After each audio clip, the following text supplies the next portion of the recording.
দেখলেন অবস্থা দেখলেন, যার মানি ব্যাগ তার চাইতে বেশি রাগ ওই চোরের, পকেটে টাকা নেই কেন। আপনি বোঝেন তাহলে কি অবস্থা দেশের।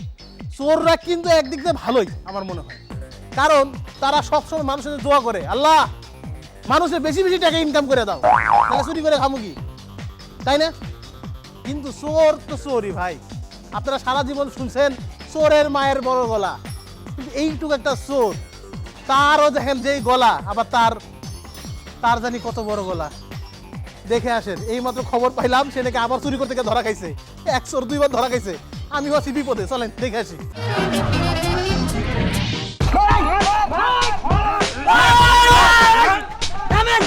কোনো কথা না, মাশাআল্লাহ।